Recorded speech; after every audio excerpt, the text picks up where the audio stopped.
Hi everyone, welcome to the C&J channel. So I recently went to the Feria del Libro, which is an annual event held here in Buenos Aires at the end of April and beginning of May. And inside La Rural you'll find hundreds of bookstores from all over the country. And if you love books at all, you have to go. So I really love books. I go to bookstores just for fun. I can spend hours in there just browsing. And my husband, not so much. So I went by myself because I wanted to spend the entire day there. And I didn't want to feel rushed. And so I went there with a set budget, not that much, maybe 15,000 pesos. And my goal was to find at least one book for my stepson and at least one really good art book. And other than that, I didn't have any plans. And yeah, it was really interesting to see what was new this year, what was trending and so forth, because every year, of course, it's a little bit different. Even if you see the same things year to year, you want to see it again. Because a lot of times I'll go to a bookstore and maybe I won't buy it, but I'll read the book there. Especially comic books, and I think that's why a lot of the comic books here are wrapped in plastic, because a lot of people tend to do that. But of course, like the children's books and so forth, a lot of them, you have to see what's inside. You have to see the illustrations and so forth. And as a children's book illustrator, those are what I'm most interested in. I love collecting children's books and seeing the different styles and who's most popular and so forth, because my style tends to be pretty realistic. But these last few years I've been feeling the need to grow and to experiment, and I would love to work in a more cartoony style, especially using watercolor. And as an artist, I appreciate all the different ways of working, from the most abstract to the most realistic. I just love it all.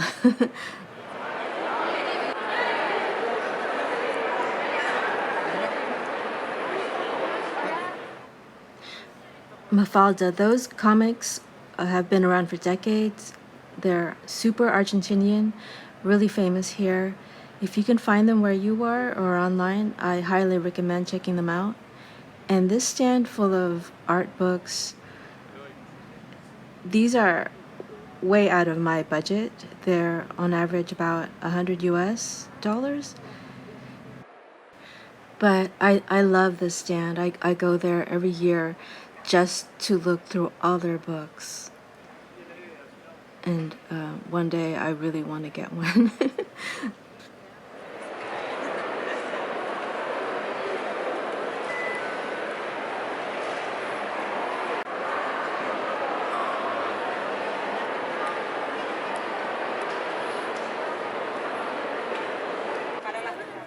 And these games, I spent a lot of time looking through those because I wanted to find something that my family and I could play. The designs are really great, really beautiful. And they seemed, play-wise, pretty cute, but I had the feeling that if I got one, we would play it once and that would be it. And for the price they were charging, the smaller ones, 2,600, maybe I could have tried one of those, but they seemed more for little kids. But the ones you see here, Derby, and so that one was pretty expensive. So I don't know. I might decide to get one later, but at the time I really wanted to get a book for sure. And if I gotten one of those, I wouldn't have been able to get a book. So I didn't get one.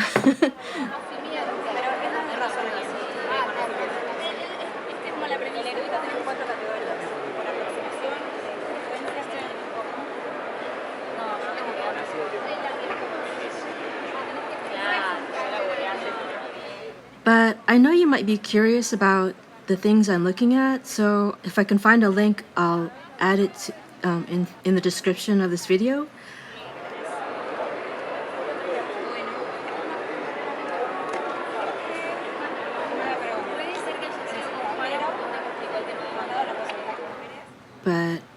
really loved the design for these games. Like this one especially, so pretty. Like I almost got this game just because it was pretty. But you know, looking at the gameplay online, I'm like, I don't know. It's for little kids, and my stepson is 8, so if he's too old for it, I think we would be, my husband and I would definitely be too old for it. But here you can see the prices: 8,200, 11,590. That's a lot just to try something that you're not sure about.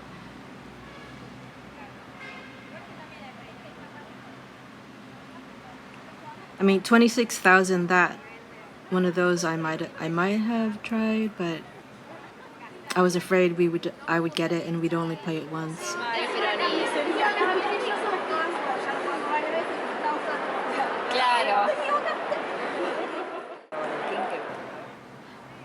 So I have to say, I was really happy to have been looking for books for my stepson, because the year before he was not into books at all, and it felt like it was more of a punishment to make him even look at a book. So, in other words, it was a pleasure to be shopping, not simply for myself.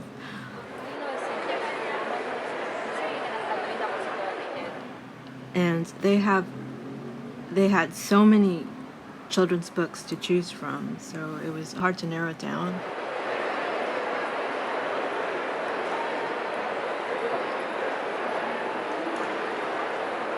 But these, I think, would have definitely been too advanced for him, like maybe when he's older.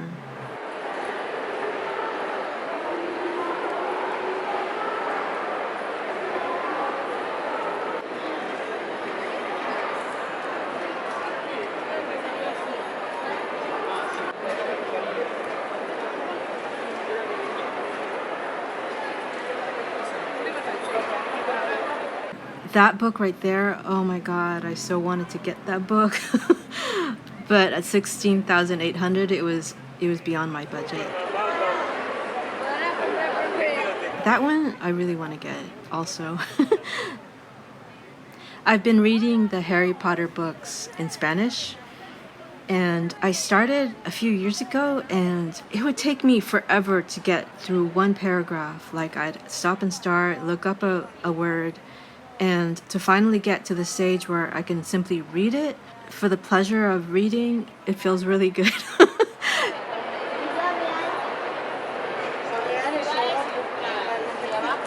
So I have the first 2 Harry Potter books at home, and I was thinking of getting more Harry Potter books at the Feria, but I saw that they were about 7,000 pesos each, which is about $30, which I think is a lot for a paperback book. I don't know what it would cost in the US right now, but books have always been expensive here though.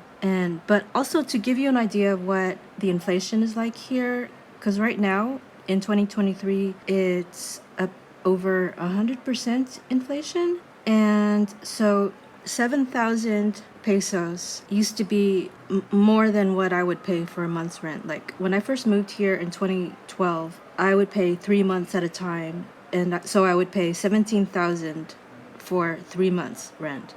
So 7,000 pesos was more than a month's rent, and now that's the price of a paperback book. Not to imply in any way that the inflation here is a laughing matter, and I know as a foreigner who earns in dollars, because my clients are all from abroad, that the inflation doesn't affect me the way it does people from here who only earn in pesos are affected. And I'm always astonished at how they survive. For example, the teachers, like the teachers who teach at my stepson's school, they earn 49,000 per class, and they can teach up to 2 classes. But a decent apartment, for example, we're looking to move to a new apartment, and we can't find anything below 120. But that's for 3 of us, so maybe for one person they can find something much cheaper. But even so, I would imagine they're paying the majority of their salary on rent.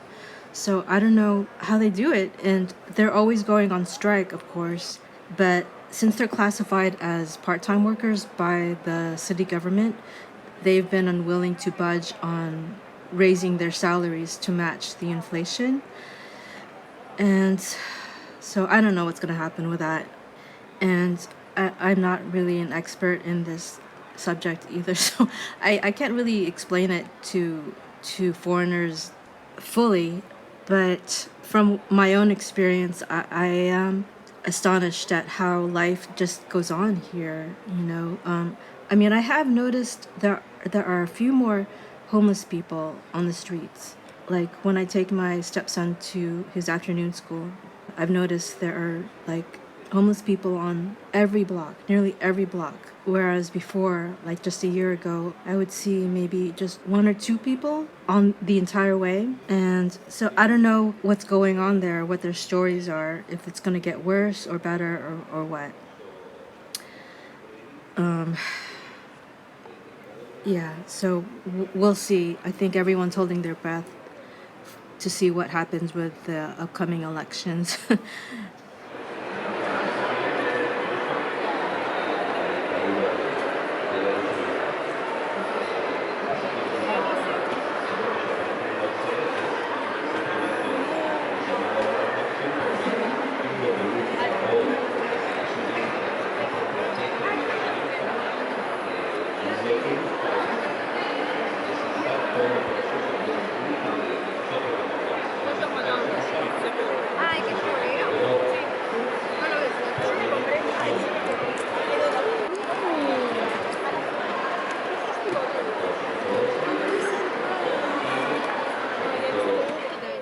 So this is a book in the Edelviva stand, and this stand is my favorite stand in the entire Feria.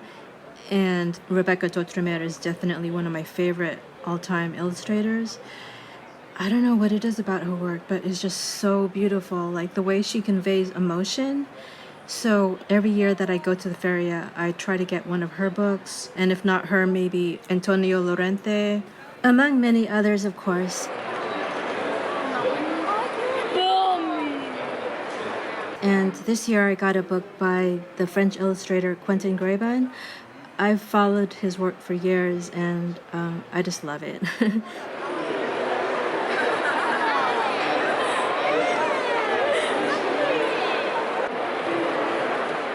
I just love the variety of styles that you see in a feria like this. The possibilities seem endless in which style you can go in. Oh, that guy, I love that guy, Gilles Bechelet. He's a French writer and illustrator. And there I am taking a break, a very much needed break, because as you can see, that's only one section of the feria, but it was huge. And by the end of the day, my legs were just aching. So I really needed that mid-afternoon break. And this is, I think, the only English book stand in the feria. And it was filled with school kids, so it was really difficult to look through. I mean, it's hard to tell maybe in this video, but it was packed, totally packed. By this time, I mean, by then it was a Thursday afternoon, so it was after school hours, so all the school kids were pouring in. A little spot to rest and read.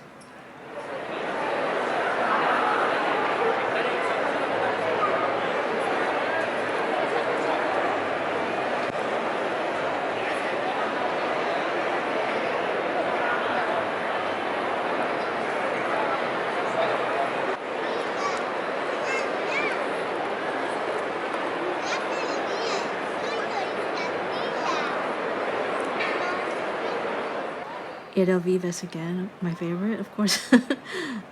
Rebecca D'Outremer. I don't have this book yet, but I will get it one day.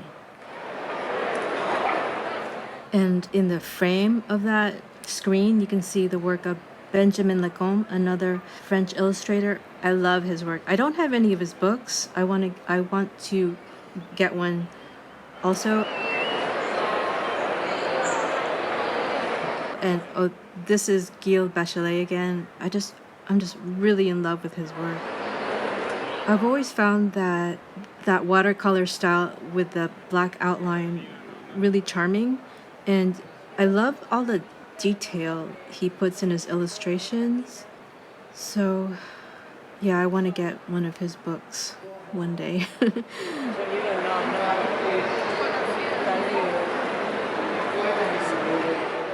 And also, sorry for the somewhat inconsistent narration in this video. I wasn't sure whether to narrate the whole thing or maybe have no audio, like no narration whatsoever, and just have an ASMR video.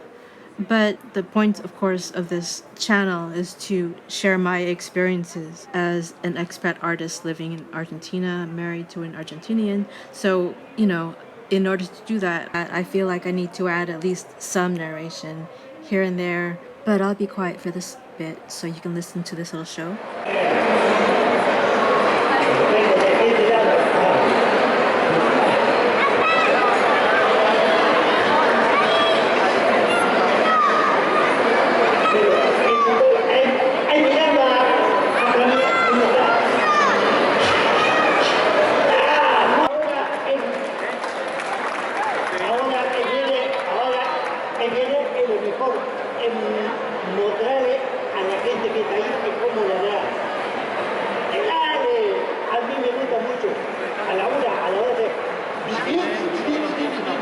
So this was getting later on in the evening, and I still hadn't found a book for my stepson. And I really liked these books, these Alan Ventura books, but I wasn't sure, because you always think there's going to be something maybe better in the next stand. And so I was sending photos to my husband and asking which ones you think he'll like the best. And I was walking around everywhere. And he also loves these Mickey Crack books. And we finally decided on the Alan Ventura books, but I had forgotten where that stand was. So I spent like an hour and a half trying to find that book again until finally I went to the information desk. I don't know why I didn't do that earlier, but I went there, told them which book I wanted, and they were able to tell me exactly which stand. So, yeah.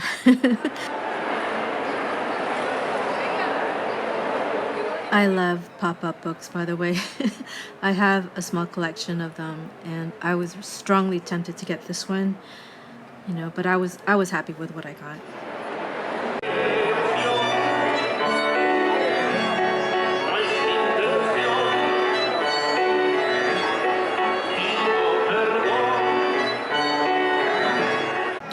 So this is definitely at the end of the evening, and I was just worn out, I think that day I've been walking around for 10 hours. I love these little animatronic dinosaurs. kind of reminds me a little of Disneyland, which there's nothing like Disneyland here in Argentina or anywhere in South America, I think. So that's something I really miss. One last look around the feria. I tried to see every single stand they had there, but it was just impossible. My feet were just aching by the end of the day. So the rest of this video is going to be a quick overview of the 2 illustrated books I got by Quentin Graban and Chris Van Allsburg. And if you're not interested in those, no worries. But if you love illustrated books, especially by these artists, hope you enjoy. And thank you for watching this video. Ciao.